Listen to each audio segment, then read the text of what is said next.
Right M YouTube চ্যানেলে সবাইকে স্বাগতম জানাই। আজকে আমি এনটিপিসি পরীক্ষার জন্যে এবং group D railway group D পরীক্ষার জন্যে কিছু অঙ্কের প্রশ্ন করাচ্ছি। এই অঙ্কগুলো পরীক্ষাতে বারবার আসে। তো প্রথম অঙ্কটা দেখো, বলেছে একজন ব্যক্তি সরল সুদে বার্ষিক 4% হারে 5,000 টাকা 2 বছরের জন্য ধার নেয় এবং অন্য একজনকে সে 6.25 বার্ষিক সরল সুদে 2 বছরের জন্য ধার দেয়। প্রতি বছর তার অর্জিত লাভ, মানে একজন ব্যক্তি 5,000 টাকা 4% হারে 2 বছরের জন্য ধার নেয়, ঠিক আছে। এবার সে কী করে, আর একজনকে কী করে 6.25 হারে 2 বছরের জন্য ধার দেয়, তাহলে তার লাভ কত হচ্ছে। দেখো, এই টাইপের অঙ্ক একদম শর্ট ট্রিকে করবে। দেখো, প্রথমে কি করেছে, সে 4% হারে কি নিয়েছে, প্রথম রেট কত ছিল 4% হার, আর সে আরেকজনকে কত পার্সেন্ট রেটে দিয়েছে 6.25, আরেকজনকে দিয়েছে 6.25, তাহলে সে কত বেশি রেটে দিয়েছে। দেখো কত, 2.25%। সে নিয়েছে 4% হারে, আর আরেকজনকে ধার দিয়েছে 6.25 হারে, মানে এত হারে বেশি। এরপর বলেছে তার লাভ কত, তাহলে দেখো 5,000 টাকা কত বেশি 2.25, আর পার্সেন্টেজ মানে কত 100, ওকে। পার্সেন্টেজ মানে কত 100।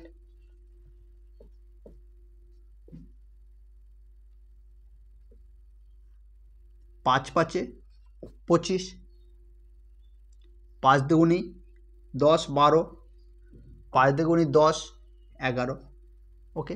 0 দুটোর আগে দশমিক, দুটোর আগে দশমিক এত, তাহলে 112.5 টাকা। লাভ কত 112.5 টাকা, ওকে, বুঝলে। দেখো, একজন ব্যক্তি 4% হারে ধার নিয়েছে, সে আরেকজনকে 6.25 হারে দিয়েছে, তাহলে রেট কত বেশি হারে দিয়ে, কত বেশি হারে 2.25 হারে পার্সেন্টেজ। এরপর বলেছে 5,000 টাকার, এই 2.25/100 করলাম, কত বেশি 112.5 টাকা, ওকে।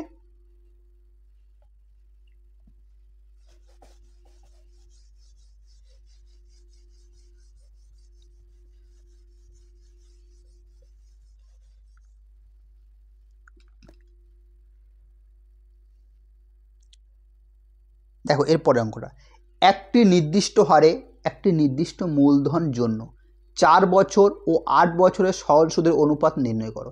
এই অঙ্কটা পড়েছে আরআরবি জেই 30/5/2019 শিফট 2তে। দেখো, এই টাইপের অঙ্ক যখনই আসবে কি করবে, 4 আর 8 এদের অনুপাত করে দেবে, 4 একে 4, 4 2 8, এটাই অ্যান্সার। এই টাইপের অঙ্ক যখনই থাকবে, যেই দুটো সংখ্যা থাকবে তাদের অনুপাত বের করবে, সেটাই অ্যান্সার, ওকে।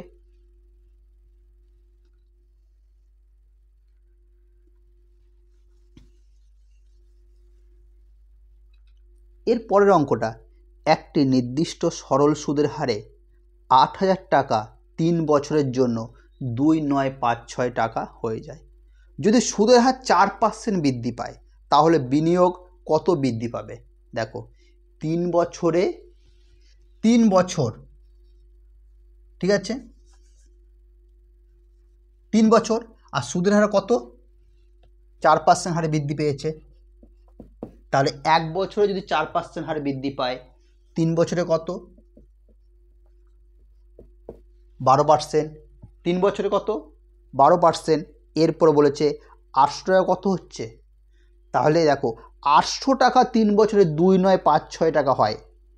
যদি সুদের হার 4% বৃদ্ধি হয়, তাহলে বিনিয়োগ কত বৃদ্ধি হয়, বিনিয়োগ কত, বিনিয়োগ হলো 800, তাহলে 800, বিনিয়োগ হলো 800, বিনিয়োগ হলো 800। এটা কত বৃদ্ধি পেয়েছে?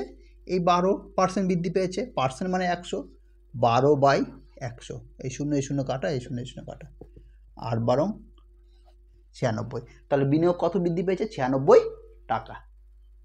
ওকে,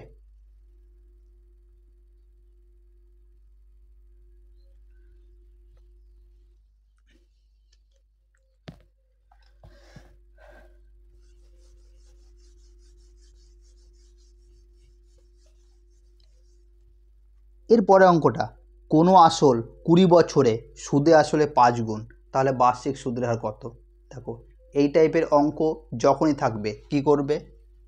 প্রথমে লিখবে 100, কত গুণ? 5 গুণ, যত গুণ তার থেকে 1 বিয়োগ। ঠিক আছে, কত বছরে? 20 বছরে, এখানে 20 লিখে দাও। ওকে, আরেকবার বলি, প্রথমে 100 লিখবে, যত গুণ তার থেকে 1 বিয়োগ, 5 গুণ তার থেকে 1 বিয়োগ, কত বছরে? 20 বছরে, 20 নিচে 100, 5 থেকে 1 বাদ গেলে 4, 20, 5 20 100, 5 4 20। ওকে, তাহলে কত সুদের হার? কত সুদের হার? 20%। ওকে,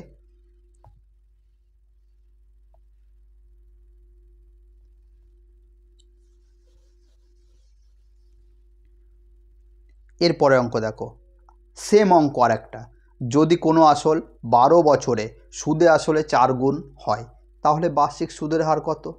একই অঙ্ক, প্রথম বলেছি 100, কত গুণ?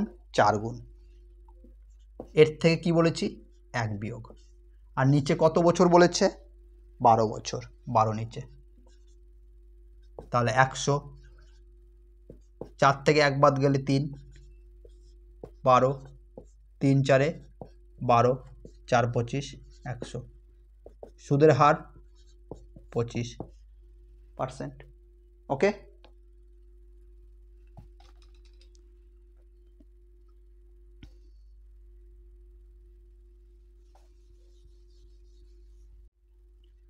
দেখো এরপরের অঙ্কটা, কোনো আসল বার্ষিক 12% সরল সুদে কত বছরে সুদে আসলে 4 গুণ হবে?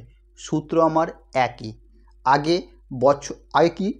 আগে দেখো সুদের হার বের করতে বলেছিল, এখন বের করতে বলেছে বছর। সূত্র আমার একই, প্রথমে কি বলেছি? 100 লিখব, 4 গুণ তার থেকে 1 বিয়োগ, যত গুণ তার থেকে 1 বিয়োগ। ওকে, যত গুণ তার থেকে 1 বিয়োগ। ঠিক আছে, আর দেখো সুদের আগে কি বছরটা নিচে বসাচ্ছিলাম, বছরটা আমি নিচে বসাচ্ছিলাম, কিন্তু এখন আমি যত পার্সেন্ট মানে 12% সরল সুদে 12টা নিচে, তাহলে 100, 4 থেকে 1 বিয়োগ 3, 12, 3 4 12, 4 25, 100, মানে 25 বছর। ওকে, কত বছর? কত বছরে 4 গুণ হবে? 25 বছরে। ওকে,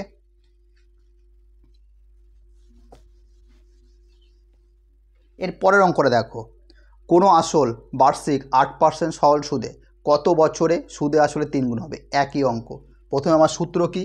100, কত গুণ? 3 গুণ, তার থেকে 1 বিয়োগ। ওকে, এতক্ষণ কি করেছিলাম? বছরটা আগে নিচে বসছিল, এখন কি বসবে? সুদের হার। সুদের হার কত? 8,